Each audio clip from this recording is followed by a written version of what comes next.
and Lord of Lords, O God. We thank you, Jesus. Oh,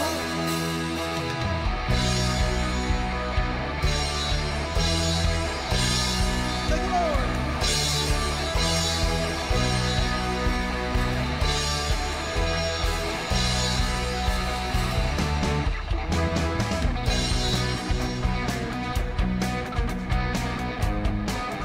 Praise your name, hallelujah.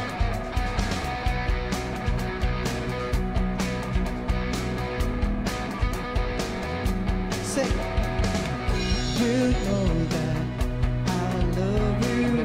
You know that I want to know so much more than I have before. Think these words are from my heart. These words are not made up. I will live for you. I am devoted to you. King of majesty, I have one desire, just to be with you, just to be with you, my Lord. Say, Jesus, you are the Savior of my soul, and forever and ever I give my praises to you. Sing, Jesus. Jesus, you are the Savior of my soul, and forever and ever I give my praises to you. Sing, you know that. You know I love you. You know I want to know so much more than I have before. This words are for my heart. This words are not made up. I live for you. I am devoted to you. King of majesty, I have one desire, just to be with you, just to be with you, my Lord. Say, Jesus, you are the Savior of my soul, and forever and ever I give my praises to you. Say, Jesus, you are the Savior of my soul, and forever and ever I give my praises to you. Hallelujah! Fill our voices to Lord. Thank you, Jesus.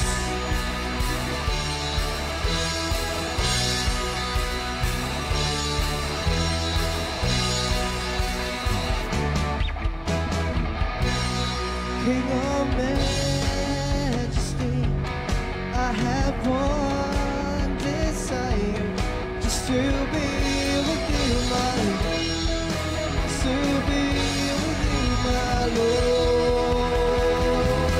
Say, Jesus, you are the Savior of my soul, and forever and ever I give my praises to you. Jesus, you are the Savior of my soul, and forever and ever I give my praises to you. Yeah.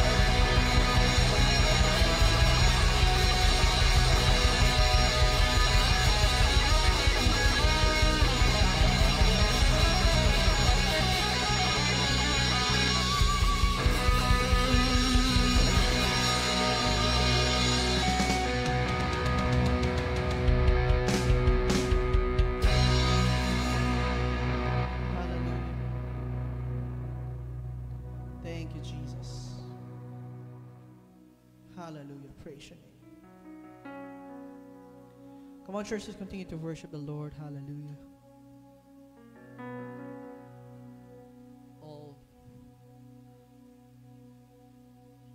praise you. Thank you, Lord. Hallelujah. For you're worthy of our praises, Lord.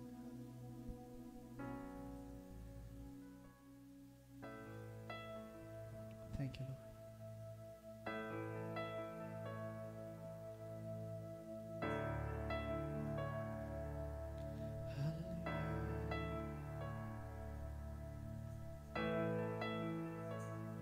Praise your name.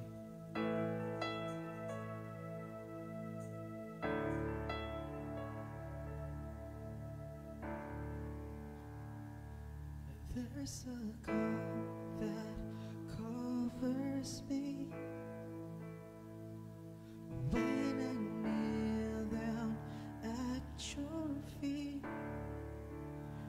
It's a place of healing. It's a place where I find freedom.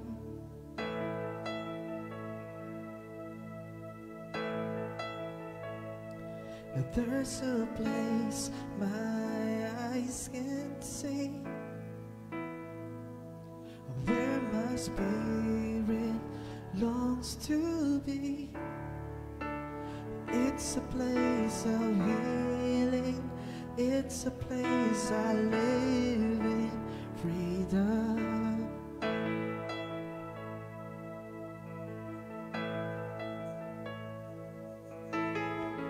I'm gonna lift my hands till I can reach heaven. I'm gonna shout your name till the walls come falling down. I've come to worship. I've come to worship.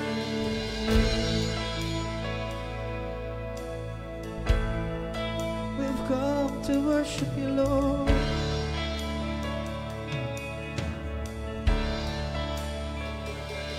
There's a love that lives in me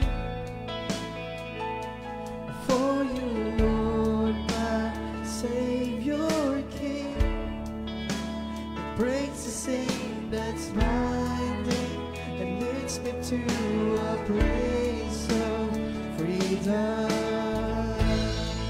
I'm gonna lift my hands to you.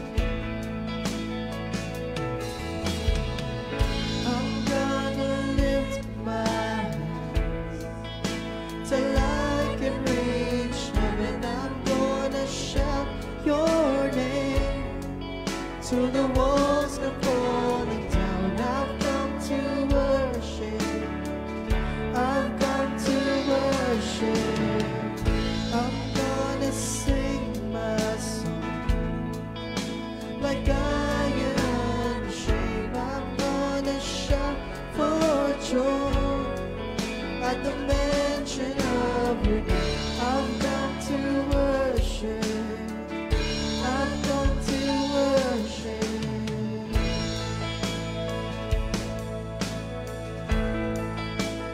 We've come to worship you, Lord.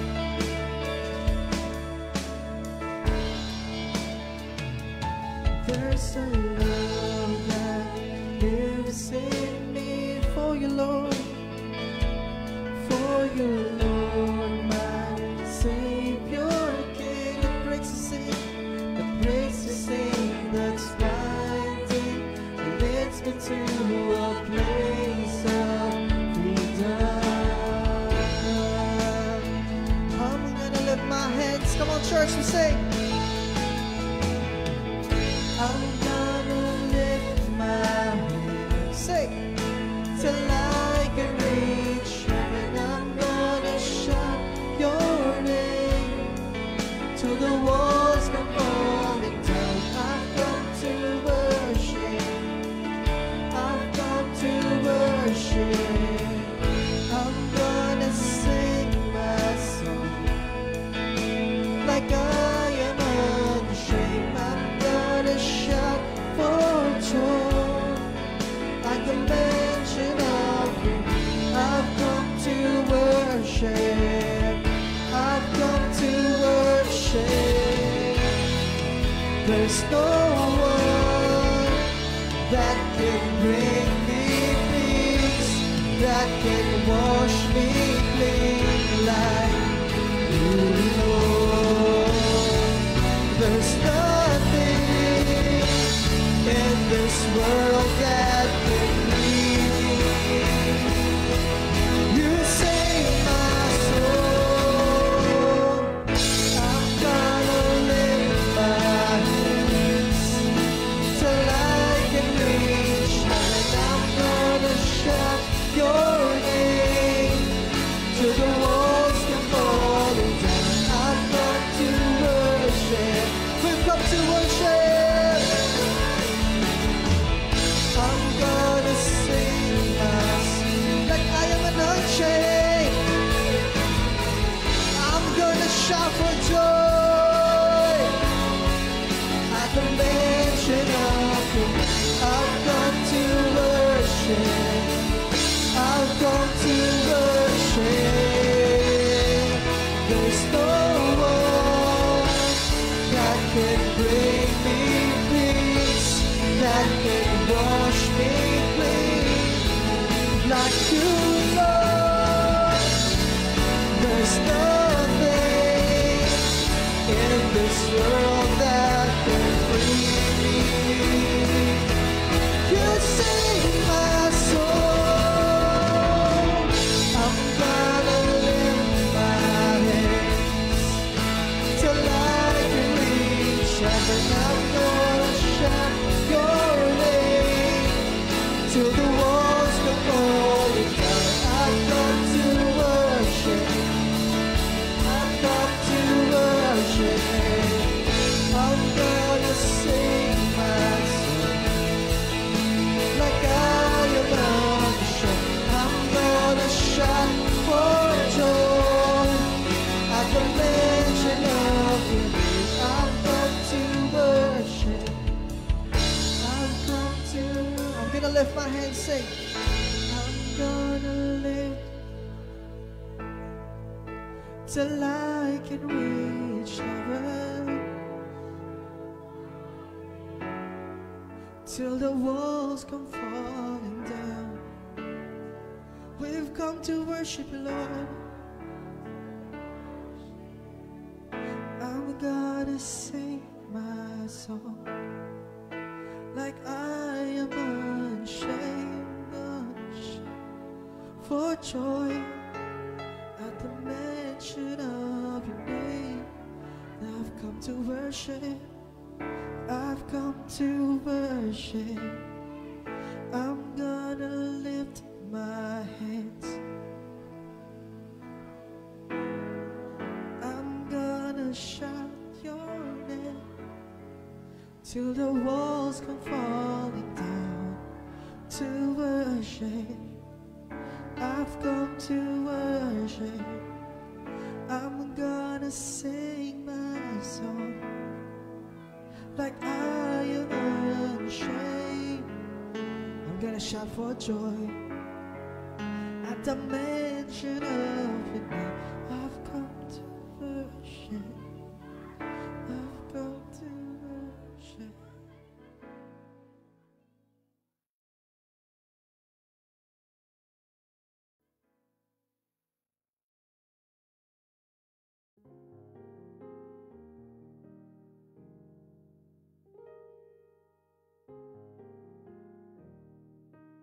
You honor God. Hallelujah. Sige po, manatili po tayo sa presensya ng Lord, and let's pray for our tithes and offering for this afternoon. Abba Father, we give you thanks. We give you glory, Lord, for what you have done in our lives, Lord. Binibless namin, Panginoon, ang bawat isang magkakaloob sa oras na ito, and let this be used for the expansion of kingdom territory and for the expansion of the gospel. Maraming salamat, Panginoon. You deserve the glory, honor, and praises. In Jesus' name we pray. Amen and amen. Sige po. Thank you, Lord.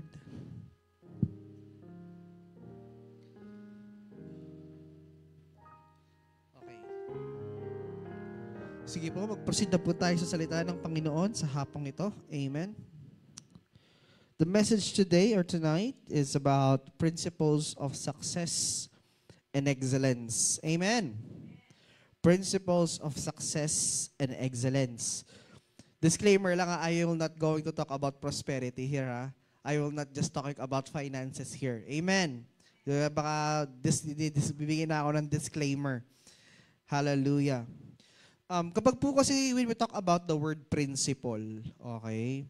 Prinsipyo, okay? When we talk about principle po, it is a foundational system of belief. Okay? Kapag sinabing principle, this is your foundational system or the system of your belief that operates within your behavior. Amen. Kapag sinabing principle. Kaya nga, kapag sinabi, itang taong ito, maprinsipyo ya. Pero yung sabihan, pag sinabi natin yung taong yun, maprinsipyo siya, ibig sabihin nun, yung kanyang actions, ang kanyang paniniwala ay nakabase dun sa belief system na kinalakihan niya or yung kinip niya o yung tinuturing niya as ito yung pinaniniwalaan ko. Okay? For example, ako, no? I am a firm believer of conservatism. So I am still preserving the principle that has been passed down to us by our ancestors. So I'm a firm believer of being conservative. I'm a firm believer of dating. Naniniwala ako sa dating. Date to marry. Okay? Amen. I am not liberal. Hindi ako yung gagawin mo yung gusto mong gawin. No, I'm a firm believer that there are still restrictions na meron pa ding mga bagay na hindi mo dapat gawin at mga bagay na dapat mong gawin.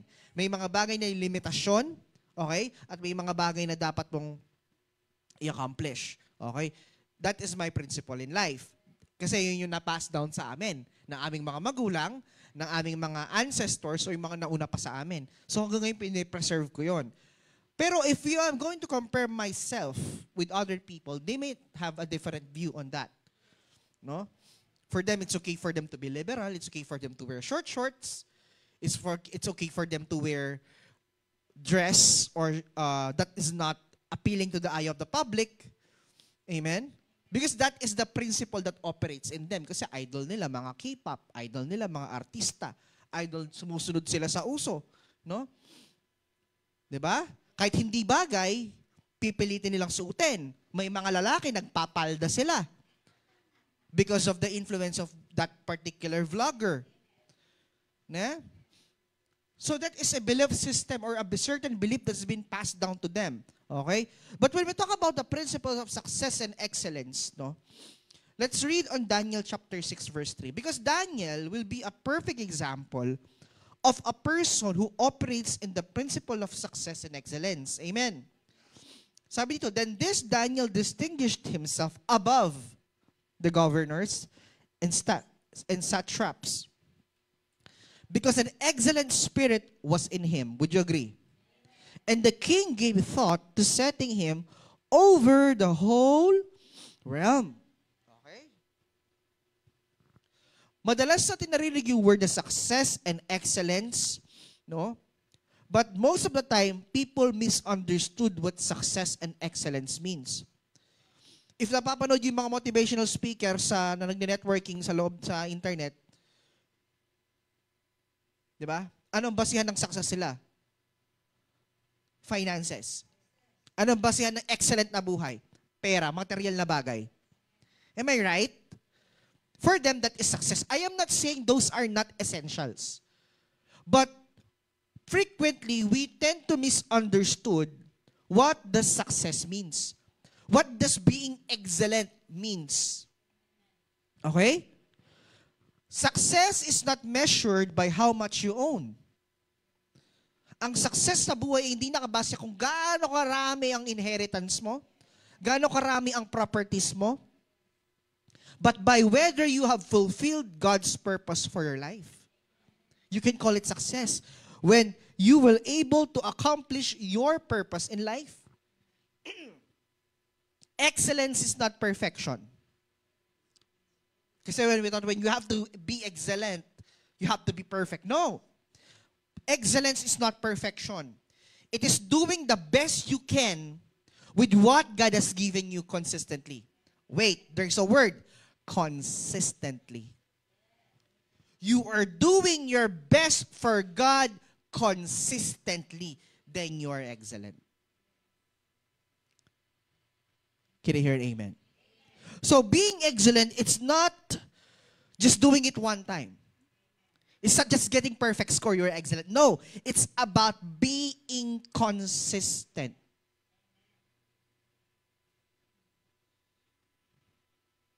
Amen. That's why Dr. Miles said, the greatest failure in life is to be successful in the wrong assignment. Amen? So this evening, we are going to unpack or to uncover biblical principles for us to be able to position ourselves for true success and excellence in our lives, in our family, and of course, in our ministry. Amen. Let's go with principle number 1. Okay? Principle number 1. Discover your God-given purpose. Madalas nating naririnig to, pero we tend to misunderstood it. Okay? I'm going to share to you between the lines. Message between the lines. Kasi yung mga nasa in between the lines, yun yung hindi nakikita. Okay? Jeremiah chapter 1 verse 5. It says there, before I formed you in the womb, I knew you. Before you were born, I set you apart. So it means that before you were born, the purpose of God has already been established in you. Okay? The skills and talents that God was able to give you was already present. If we have observed Genesis 1:26, nauna ang purpose bago yung creation. Isn't it? Let us make man in our image, let them have. The purpose was already given before, if you will read the Bible, bago siya kumuha ng clay. Isn't it? So nauna ang purpose, in-state ng Lord ang purpose, bago niya binigay or nilalang ang tao. Kaya nga sabi niya dito, before I have formed you in the womb, I knew you. Before you were born, I set you apart. So there is already a purpose that's been given to each and every one of us. Kaya nga, if nakinig kayo sa preaching last Sunday, ano yung pinaka nag-strike sa atin doon? Ang pagmamahal ng Diyos sa atin ay hindi nakabase po sa ating sitwasyon. Kayo ba'y nandyan pa? Amen. Ang pagmamahal ng Diyos po sa atin ay hindi po nakabase sa sitwasyon mo sa buhay. No, everything God created has a purpose. Amen po ba? Birds to fly, fish to swim, seeds to grow. If creation has purpose, how much more na ikaw? Am I making sense? Kung makikita po natin, Daniel's life had purpose to represent God in a foreign land despite being an exile. Okay? Di ba? Ang buhay ni Daniel at kanyang tatlong kaibigan, they were exiled in Babylon. Isn't it? Di ba? Na-exile sila sa Israel. They are foreigners in the foreign land. But God used the life of Daniel to represent him to a land in which he's not belong to. But if you see the purpose of Daniel, nag-exile si Daniel dun sa lugar na hindi siya kilala. Nag-exile siya sa lugar na hindi naman siya taga dun. Okay? And the life of Daniel became what? Very influential. Kaya nga po, when we talk about discovering your God-given purpose, ito, many people trying to chase success by copying others. Dahil naging successful ang negosyo ng kapatid mo, ginaya mo. Hello? Am I making sense? Dahil nakita mo nag-coffee shop, nagbunga yung coffee shop dun sa katabing kanto, nag-coffee shop ka din. Hello po? Dahil ito mga magulang, mindset ha, makinig na mabuti. Porkit may ganyang successful engineering kamag-anak mo, papag-engineering mo yung anak mo. Ale! Hello? Ito mga magulang, I'm just trying to open your mind. Makinig po mga nakikinig sa online. Hindi ibig sabihin nyo may kamag-anak ka sa US na nurse, papag-nurse mo yung anak mo.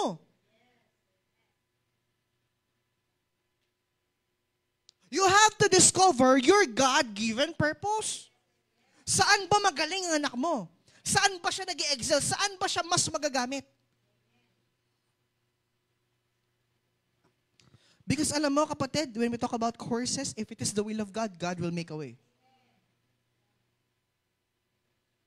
Can you hear an amen? Tingnan ako. Nag-ship ako ng course. Nag-IT ako nung una eh. Pero hindi ako para doon. Sabi ko, hindi ako pwedeng hindi magbukas ng bibig. Hindi ko kaya magtrabaho na nakaupo lang at hindi nagsasalita.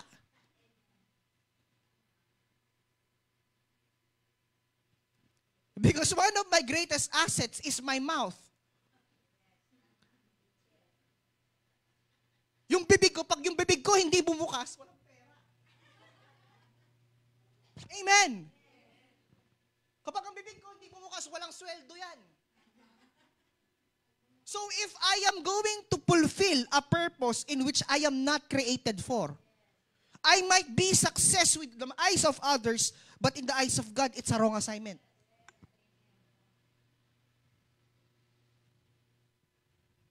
And the more you dwell with your purpose, the more you dig deep with your purpose, the more you see the wonderful plans that God has stored for in your life.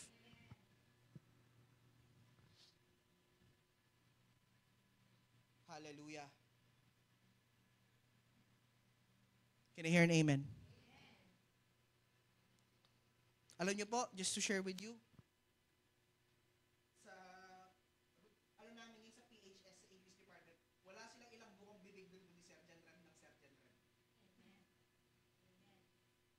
yung head namin, Diyos ko po. Ako sa ako kanang kamay. Kasi pag may pinapagawa sa akin, kagad, sir, pwede pong patulong dito. Sir, pwede pong Alam niyo po, it's just a simple doing your best. It's not being a slave, but doing your best in everything you do. Sabi ng HT ko sa akin, Sir, alam mo, sir, isang beses lang kita in-observe. After kita in-observe, ayoko na kitang observe. Kasi alam ko na anong kaya mong gawin. I-observe ko na lang yung nangangailangan i-observe. Pero ikaw din na kita i-observe. Sabi sa akin, HT. Because you are excelling. Yung hindi mo, yung you are ensured, hindi ka nag-shutdown ng oras, nagtuturo ka. Kaya nga meron ng mga students, hindi nila gusto eh. Bakit kasi nagtuturo ako?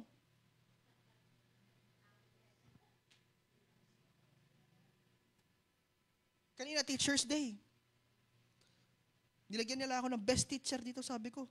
For me, there's no such thing as best teacher. Kasi napaka-subjective niyan. I don't want to become a best teacher. I want to become an effective teacher. Amen? Doing your best in everything you can. That's just the meaning of excellence, right? Many people chase success by copying others, but true success is fulfilling what you were born to do. Hanggat di mo alam kung para saan ka, kapatid, you will not be successful. Imagine a fish trying to climb a tree by human standards. Tama? Yung isda, pakitin mo ng puno. Hindi akit yan. Bakit? Yung design ng fish is not to climb, but to swim. Nawari kitang. Baka di nga umabot ng kalahati yun eh. Why? Because the design of the fish is to swim. Try to put the elephant under the sea. What will happen? Diba? Hindi siya magsusurvive. Bakit? The environment of the elephant is not waters. But if you put in the water, it thrives. Similarly, when you live outside your God-given purpose, you are struggling. If you decide to do things outside the purpose of God, it will become a struggle. Try mong wag mag-church or umalis ka sa church, tinong kung ano magiging buhay mo. I'm not kidding. I'm not kidding. You will struggle a lot. Yung di ka lang mag-church, bababalitaan lang namin, palagi siyang may sakit. Palagi ko bang masakit bultok, pastor? Naturally ako mag-church. Bam! Hello po. Now, let's try to reflect. Am I living by the design or by default? That's why whenever we are praying, always pray for your purpose. One of the signature prayers of my wife is this, Lord, we pray that we are always going to fulfill what you have designed us. Magawa namin, Panginoon, ang iyong kalooban. Lord, we pray, Lord God, na ano man yung gagawin namin, Panginoon, align siya sa kalooban mo. You're no longer praying for your needs. You are, because you know God will provide. We are just praying, Lord, if ito yung gusto naming magawa, kung ano yung purpose mo. Because the blessing of God is within His purpose. The provision of God is within His purpose. Kayo ba nandyan pa? Discover your God-given purpose. That's principle number 1. Principle number 2. Okay? Cultivate an excellent spirit. Okay? Ito. Colossians 3:23. Whatever you do, work heartily, as for the Lord and not for men. If you are doing this for God, then you have to work it. Work it out. Daniel excelled not because of his background, but because of his spirit. He served foreign kings, yet stood out because of the quality and integrity.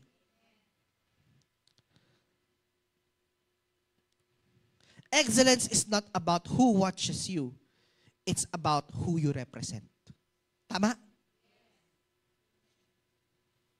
Alam niyo, pag minsan naiinis na ako sa mga estudyante ko, palagi kong, Lord, Christ-like, Christ-like, Christ-like. Oo. Pag minsan napapagod na ako, pag meron akong teacher na tanong sa akin, tapos pipikon na ako sa kanya kasi ulit-ulit ako. Palagi kong gusto ko siyang sagutin. Sabi ko, Lord, Christ-like, Christ-like, Christ-like. Because excellence is about who you represent. Amen? If I am representing the kingdom of God, hindi pwedeng tatamad-tamad ako. Hello po. If you are a child of God, if you are representing God, by the way, you are an ambassador. If you are representing God, if they see you, they see Jesus. And therefore, what you're doing should be a reflection of your Creator. Kayo ba'y nandyan pa? Kaya nga dapat bilang mga Kristiyano, it sets you apart. Kaya nga sabi ng binasa natin kanina, no? It sets you apart. Kayo ba'y nandyan pa? Jeremiah 1 verse 5, di ba? Before you were born, I set you apart. Hiniwalay kita. Ginawa kang katangi-tangi. Amen. Excellence brings favor. Kings promoted Daniel because they could not ignore his consistent quality. Kapag nakikita ka na nag-e-excel ka, hindi ka ma-promote. Kung nakikita nila yung quality of your work, hindi ka ma-promote. Amen. At saka balo na po sa corporate world. Pag nakita ka nila paano ka magtrabaho, they really want you to be their teammate. They really want you to be there. They always ask your opinion. Totoo to. Napun mo, laro gumakapag-desisyon, nagkati ako daratang. Amen. Pagdating ko ganun. Sir, ayan. O, sige, magpahinga ako pang saglit. Ating kaming kutang na eh. Kung nandiyan mo yung opinion mo. Your opinion matters. Your output matters. Why? Because you excel. Amen. Yung nakalatag na, pero hihintayin nyo pa si pastora para lang sabihin yung plano nyo. Kasi yung opinion niya nagmamatter. Am I making sense?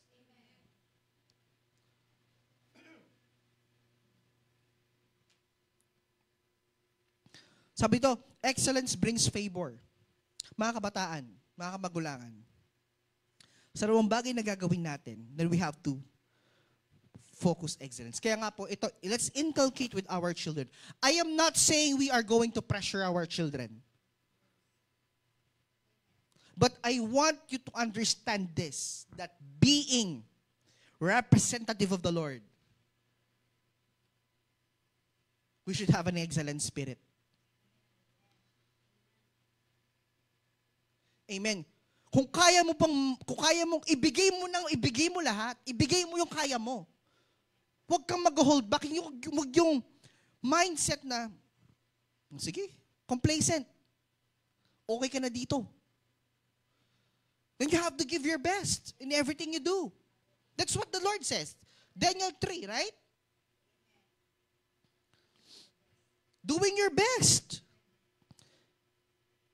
Kaya ka dito, Daniel was distinguished above all governors because he has an excellent spirit.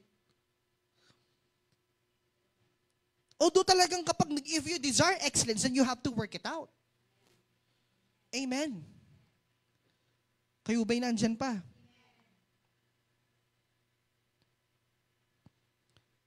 Kaya nga, if when we talk about children, it's not about pressuring them that they have. O kailangan no grade below 90. Hindi naman yung ganun. What I'm trying to say is, they are excelling. They are excelling not because we tell them to excel, because they want to excel.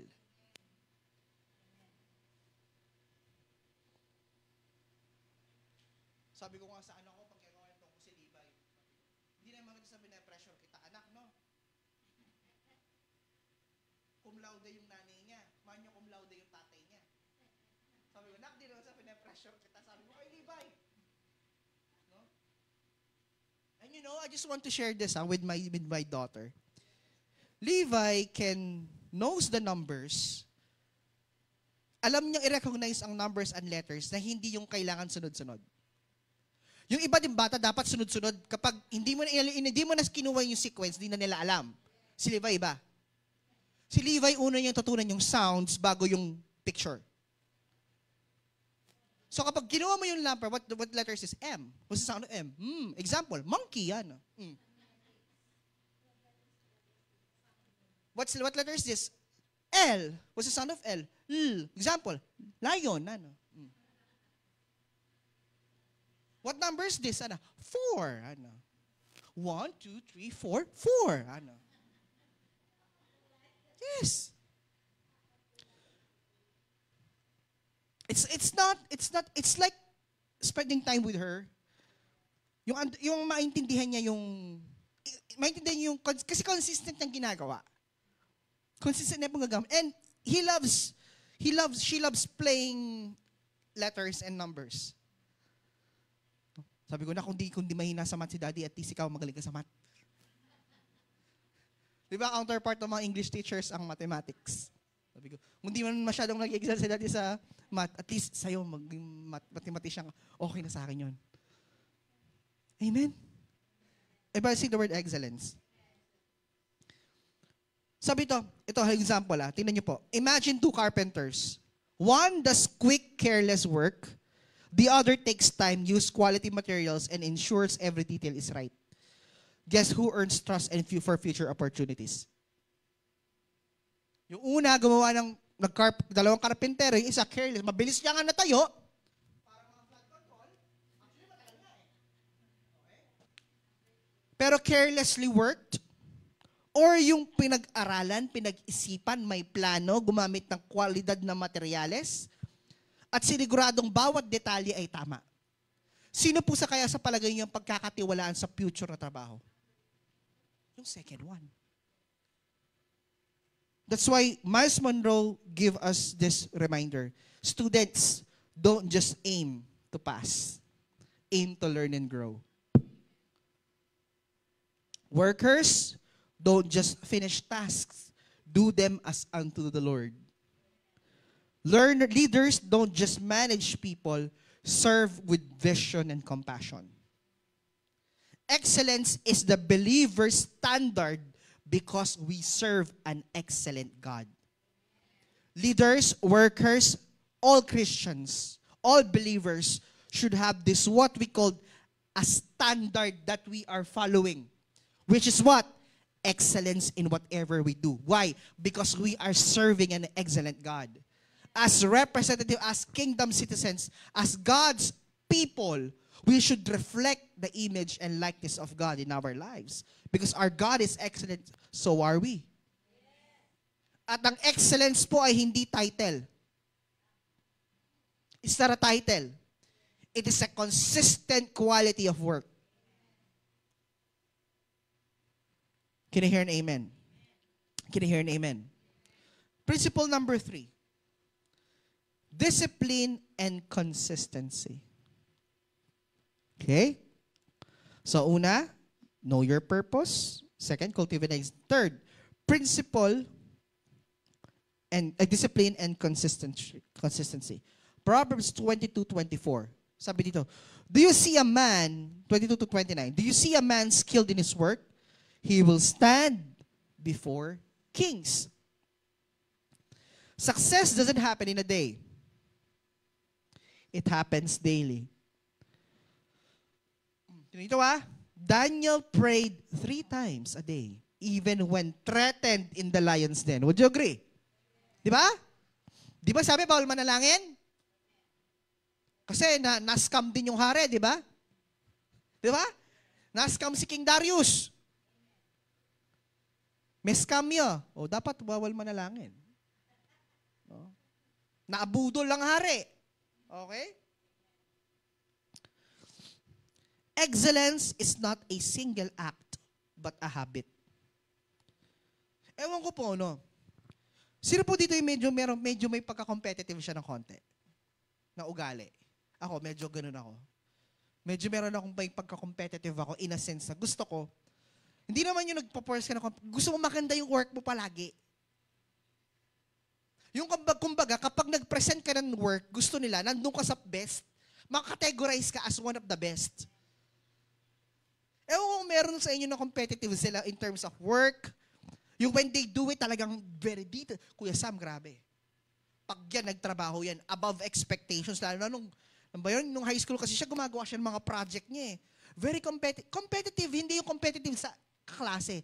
Competitive, gusto niya, mag-stand out yung kanyang work. Kasi sabi, gagawa ka na rin lang, pagbutihan mo na ako kasi wala akong katalent-talent sa ganun. Nag-drawing ako ng aso, nagmukhang baboy. Totoo to. No, hoy, pero nananalo ako ng poster making, ganun yung drawing ko. At ako angkan namin ako ang unang naggawad parangal sa division. Tanong nyo ng subject, math. Grade 1 ako, nung lumaba ako ng math quiz, nag-number 3 ako sa buong division ng Pampanga. Grade 1. Math yun Nagdo-drawing ako tinatawanan ako ni Kuya Sam, tsaka nung pinsan ko. Pero nung lumaban ako, nag-number 2, nakuha sa panalangin. Kasi sa poster making kasi may explanation, ipapaliwanag mo yung drawing. Ang ganda ng paliwanag ko. Kasi nga, yung bibig ko yung asset ko. Nag-poster making ako nung grade 4 ako, nag-first place ako, hindi dahil sa drawing ko. Dahil sa ganda ng paliwanag. Naanuyay niya, nanitang judge. Ano po yan, ganito po yan. Ito po yung sinisimbol niyan, ganito, ganyan, ganyan. Diba? So nadadala pala sa paliwanag, kaya ako nananalo. Amen. Kayo ba'y nandyan pa? It should be a habit. Consistent habit. Amen. Kaya nga kailangan ng disiplina at consistency. Alam mo man yan mag-share gospel. Gagawan mo kinship yan, di ba, Tita Son? But how you will make it consistently? Ito ang pinakamahirap na part sa discipleship. Yung pag-maintain. Kasi kung may 12 ka, di lahat ng 12 na yun, mananatili yun. Meron at merong aalis. Now, umagaling ka if nanatili sila. Kayo ba'y nandyan pa? Kaya nga dito, the bamboo tree takes years of watering before it shows growth. But when it finally breaks through, it grows rapidly. Tama po ba? Success works the same way. Discipline and consistency may seem unnoticed for a season, but they eventually produce good results. Maaaring tamang disiplina at pagiging consistent ay hindi pa nakikita sa isang particular na season. Pero kapag naging consistent ka, nakikita at nakikita mo yung resulta. Amen. Sa gym na lang, di ba? Yung hindi naman yung first week mo, tambing madagal ka katawan. It really takes discipline, food intake, consistency for you to produce good results with your body. Ganon din po. When we talk about excellence and success, it's not one time, big time. Kahit sabi mo manalo ka pa sa loto, hindi rin yun. Because you have also to think how you will going to spend that.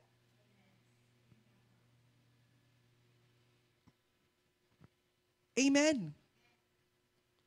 Discipline, consistency, disciplina, you are planning. It involves your planning. It involves what you should do and you should not do. Amen? Hanggang ngayon, hindi pa rin ako nagkakanin. Bakit? Ayoko nang maulit yung dati. You have to learn from your mistakes. Although I eat carbs at least pasta and bread but not rice.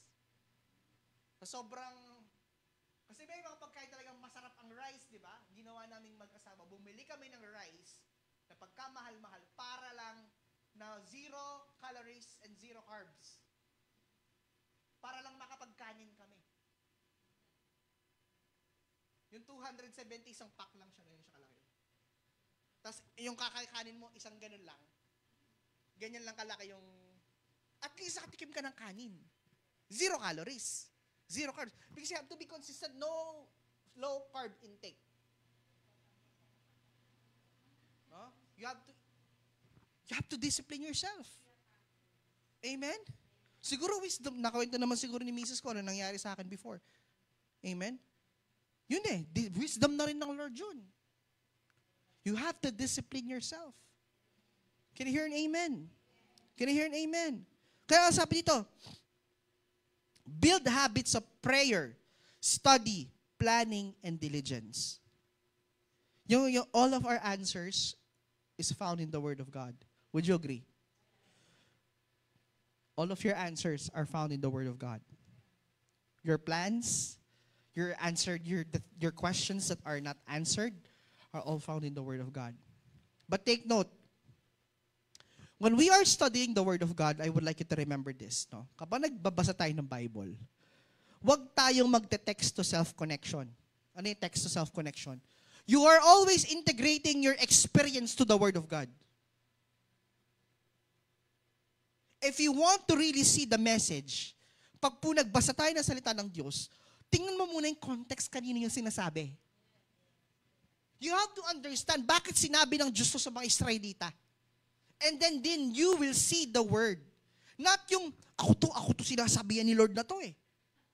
Although may mga pagkakataon na ganun, but when you are reading, this is what I have learned. When you're studying the Word of God, do not remove the context why that word was written. Kasi kailangan mong i-connect ang historical at socio-cultural context bakit nandun yun. Amen. Like, yung sinashare ko ngayon, yung kay Daniel, hindi ko inalis yung he was a foreigner. Amen? Amen? Because alam niyo po ba, when we are reading the Word of God, ito, I have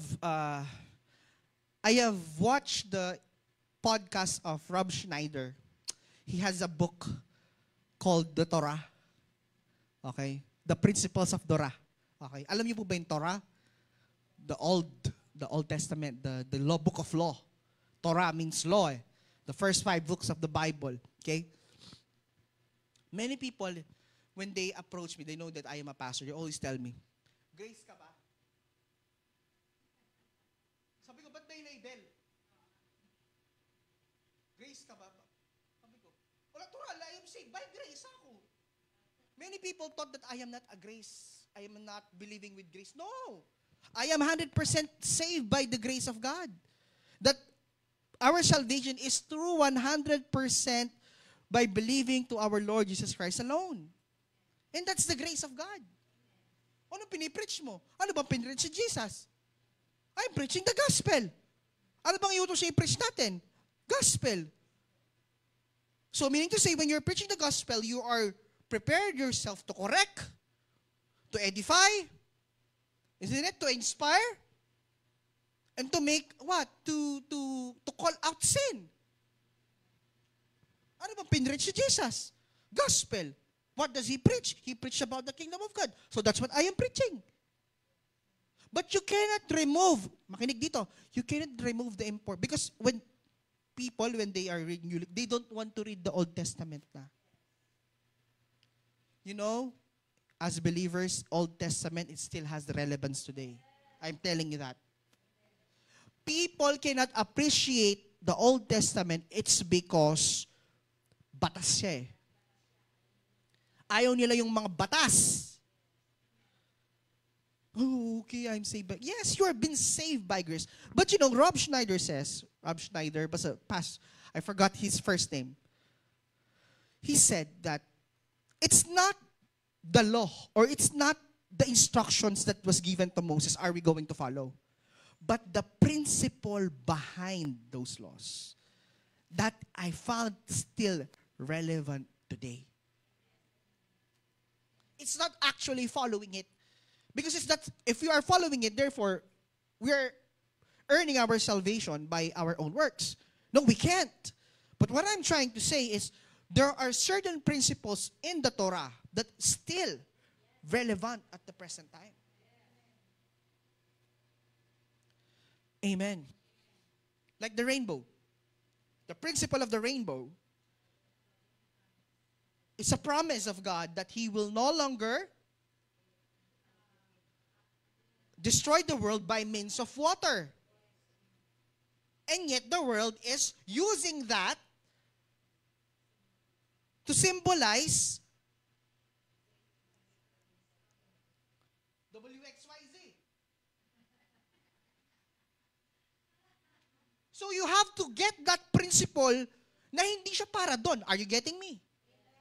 Saan ba nakasulat ang story of Noah? Book of Genesis. By the way, kingdom principle is in the Torah. The kingdom message is in the Torah.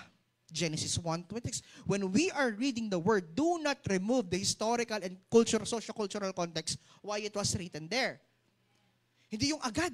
Example, si Judas ay nagpakitiwakal, i-relate mo agad yung sarili mo doon. Alam niyo po bakit yung iba di tumatagal sa Bible? They don't know how to study the word. Bakit? Kaya it really makes it interesting. Why do I love reading the word? Bakit kaya sinabi ng Lord to? Sige, tutuloy ko siya. Hanggang sa makuha mo, bakit na sinabi? I see. Amen. When you are studying the Word of God, bakit yung iba, makadwalang verse no bisa? Kasi nga, nire-relate, ang sakit na sinabi nito, Lord. Hindi, sige, ayoko na. Nabisa. Tinamaan ako eh. Bakit palagi yung sarili mo, kapatid? Merong mga messages doon na hindi para sa'yo. Yung mensahe na yun para sa mga Israelita yun. Wag mo, Israelita ka ba? Gentile ka eh. Gentile ka na Kristiyano. Kaya nga dito kasama sa 144. Are you familiar with the 144? The 144 sealed Jews from the tribes of Jacob. Alam niyo po ba yun? Yung 144,000 sealed Jews from the tribes of Jacob. Yung 12 sons niya. Yung 12 tribes of Jacob. Oh, yung 144. Oh. Because you are a Gentile, no, then you have to understand bakit nandun yun. Amen. Minsan ba natatanong yung, paano kaya nagagawa ni Kuya Sam na ang lalim niyang magturo? Di ba naman siya? Si Pastora, ba't pag nag-preach siya, bakit Yung kapag ako binasa ko yung verse, hindi naman ganun yung interpretation. Bakit sila kaya nilang mag-dig deep? That's the tip number that I could give you. Do not remove the historical and cultural context of the word when you're reading it. Huwag mo agad i-apply sa sarili mo. Huwag kang kakamap sa sarili mo agad interpretation. Allow the Spirit to help you to interpret that. Ay, parang ganito ibig sabihin nito ah. Di ba dapat ganito, dapat ganyan? No! Do not remove that. Amen. Let's say we talk about revival. Let's talk about revival. Okay? Revival is happening. Amen. Amen. That's why as believers, no, ang revival sa atin hindi na bago. Hello? Kung hanggang ngayon nagugulat ka na you are surprised that there is revival, nung tanong ko, totoong tumanggap ka kaya? Why? Kasi ang totoong Kristiyano revive. Ang nangangailangan ng revival, yung mga hindi na revive.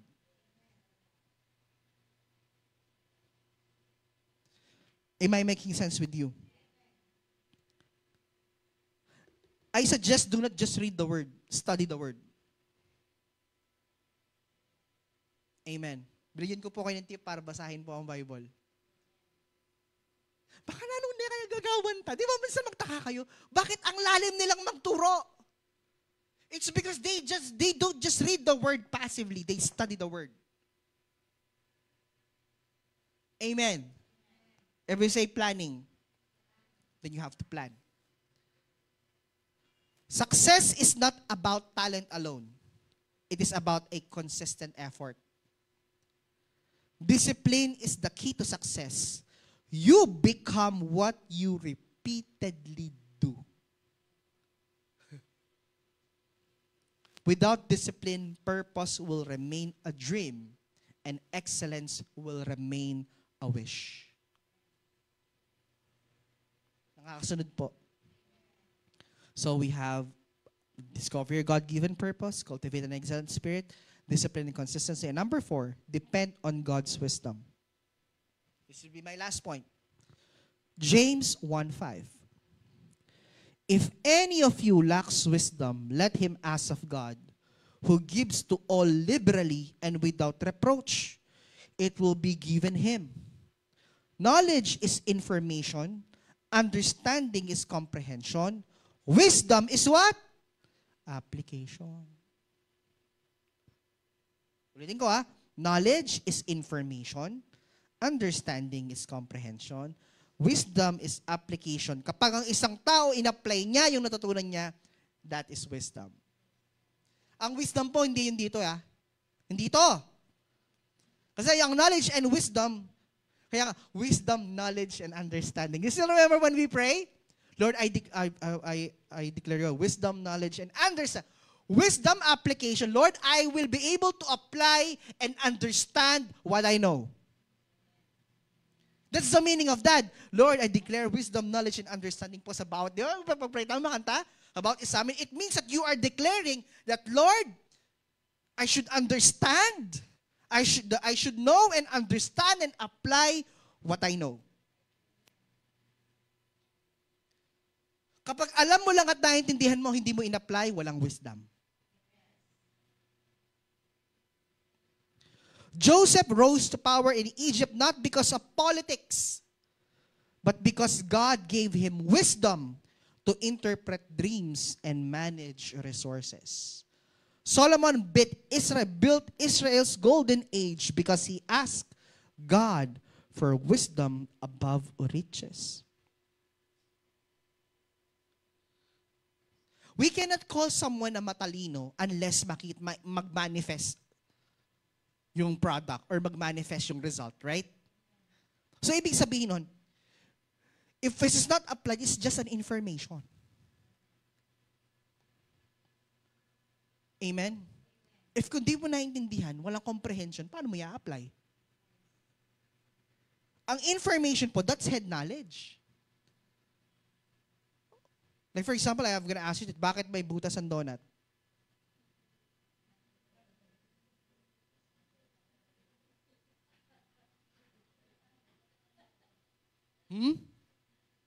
What makes red red?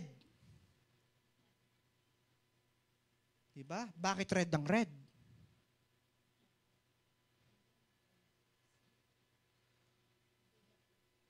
Napaisip din kayo bakit may butas ang donut, no? Diba?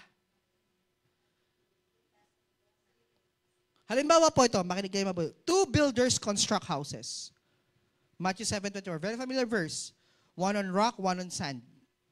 Both know how to build, but only the one who applied wisdom stood firm.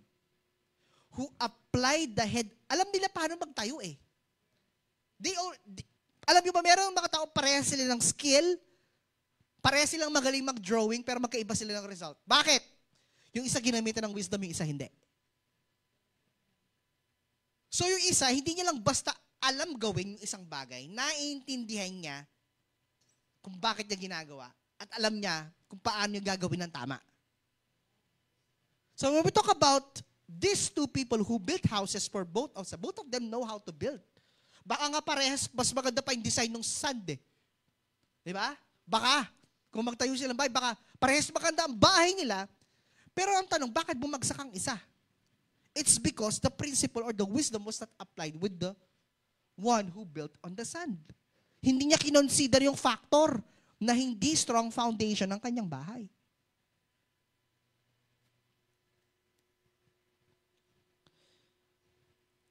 Amen.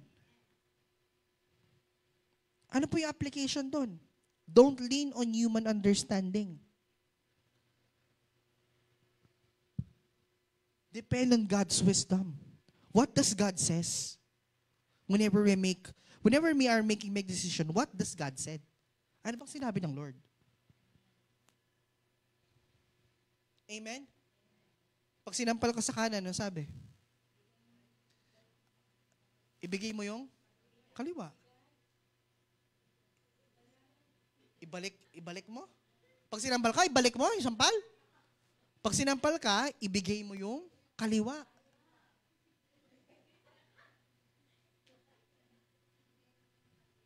Diba? What does God said with your fellow neighbors? Love your enemies. As yourself. Those are the instructions of the Lord. No, pati siya yung mga tao, palagi thumbs up niya, Lord, Christ-like, Christ-like, Christ-like. Kaya po, minsan pati siya mabubusit na ako talaga, Christ-like, Lord, ako bisang Ay ba, yung iniisip mo na, paano mo re-replyan? Kaso iniisip mo, Lord, Christ-like eh.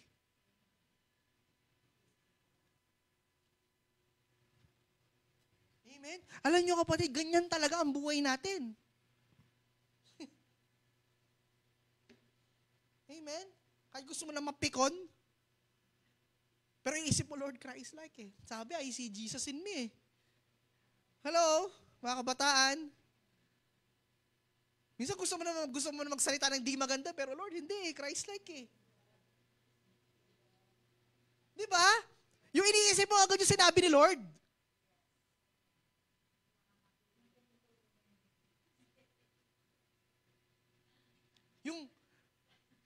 Yung ano, tipong, himamausin naman eh. Hello po, good evening po. Hindi po minsan yung mga ano ko, yung boss ko, kahit 10, 9, 9 ng gabi tatawag yan. Pag dahil siyang kailangan. Tapos ko po mamausin naman.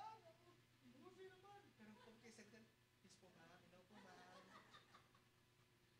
Bakit? Ano yung principle? Christ-like nga eh. Sabi na nagong asawa ko, sabi na nagong Ma'am Jera, kabuisita, no, pero pati Peke, sabi, may nakakainaw. Christ-like ako. Hindi po totoo. Totoo. No, nakakasunod po ba tayo?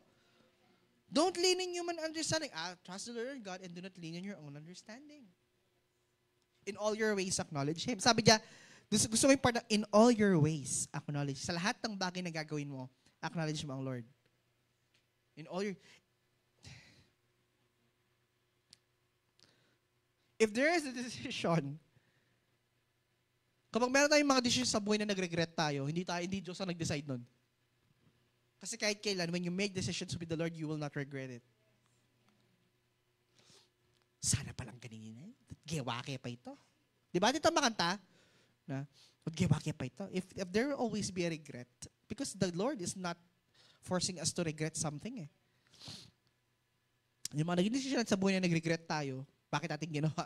Those are our own decisions. And wisdom was not applied. That's why I always tell this to my students na sabi ko sa kanila, ako mamalagwa. Mga santing at mga lago kayo, ako mamalagwa. Apply wisdom. No? Sabi ko sa kanila, use your head, use your knowledge, understand it, and then apply how it should operate in you. Kayo ba'y nandyan pa? Number 2, excellence, pray before decisions in career, family, and ministry. Patse po mag-desisyon tama na lang in taba or pabugso-bugso tanamo. Career. Ito sobrang mahalaga to sa mga graduate.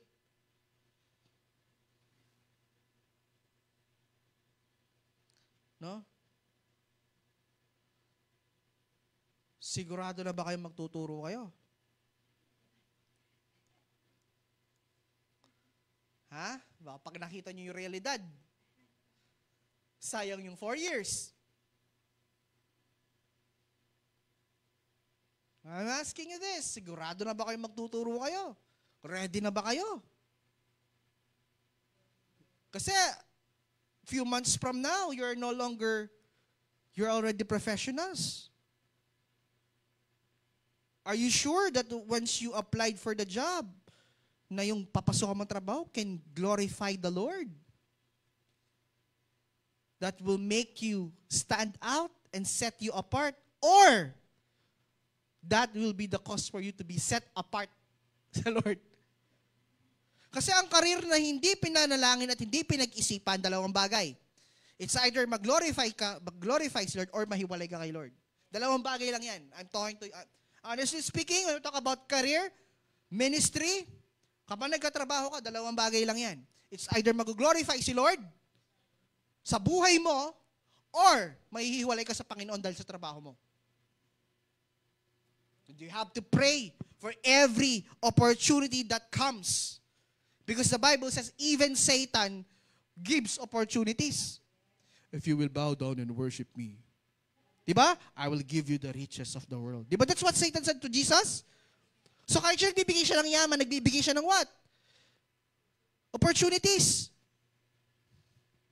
Kaya nga ang sabi nun, not all opportunities are opportunities. Some are loopholes, butas, detours, para mapalayo tayo sa Panginoon. Ito to rin, sa mga professionals, sa mga magiging professionals, i-ready nyo na rin na kapag nagtrabaho kayo, are you sure that you will be a good tither? Na baka pag nakita mo yung una mong sweldo, bumiting-ting agad yung Shopee.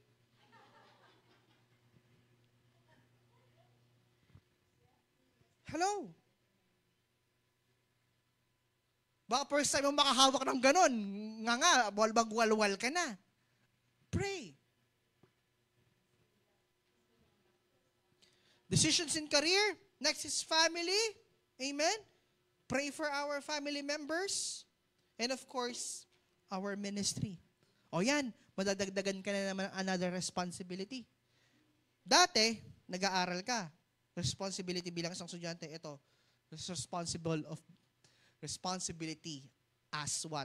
Bilang anak sa pamilya na nagtatrabaho. Iba yon, magkaiba yon. Iba yung responsibilidad na habang nag-aaral, iba ang responsibilidad pa nagtatrabaho. Yung uuwi ka, pagod ka, and then kinabukasan may practice. Or minsan, diretso ka sa work, diretso ka sa church, para lang mag-practice. Handa na ba kayo sa ganung buhay? Baka nagmi-ministry lang tayo kasi convenient sa atin. Pag di na convenient sa atin, ayaw na natin mag-ministry. Hindi, sinasabi ko lang. Kasi ito yung magiging senaryo nyo eh. Kaya nga yung ibang kabataan po, mga kamagulangan, pine-preempt ko na sila eh. Kung mag-a-apply ka, gusto mong ministry, ito yung mga pasukan mo. Sure yan. Sure na walang pasok yan. Ngayon, kung ayaw mo nang mag-corporate, kumuha kayo ng units, magturo kayo. 18 units lang, makakapagturo. Tsaka sila mag-let. Makakapagturo po sila. Kayo ba'y nandyan pa? Surround yourself with wise counsel, not just popular voice. Ito, sobrang mahalaga nito. People who have wisdom. People who are wise. Magpa-counsel. Pag siya take a sure decision, kapatid, magpa-counsel ko. Kapag you are confused, you don't know what to do, magpa-counsel ko.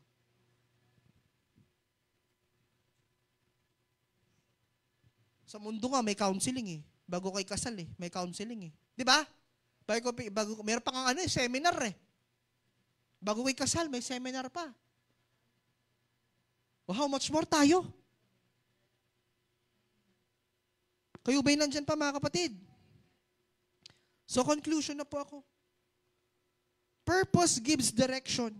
Excellence gives credibility. Tama? Discipline gives sustainability. And wisdom gives divine strategy. Amen. When these principles are applied, success is not only possible, it is inevitable. Okay?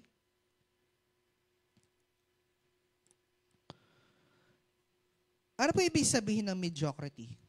Mediocre.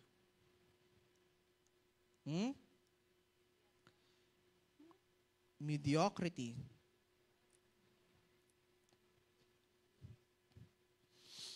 What does Kapag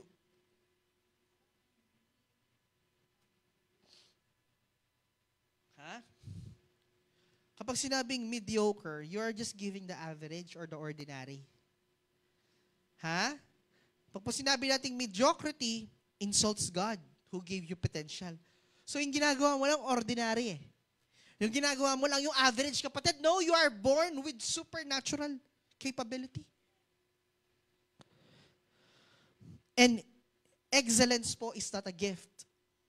Oy, walang pinanganak na magaling kagad. You have these raw materials. Amen? Di ba? Yung bang 1-year-old, agad marunong magluto? Agad marunong magsangag? No, it's not. Why? Because excellence is not a gift, it is a decision.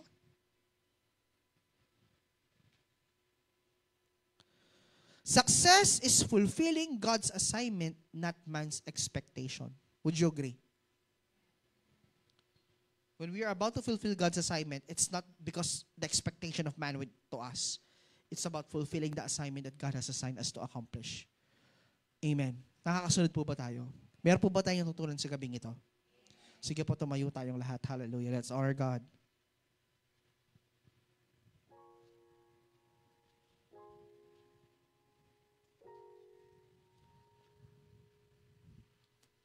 Thank you, Jesus. Let's pray. Hallelujah. Father, we thank you, God, for calling us to success and excellence, Lord God. Hallelujah.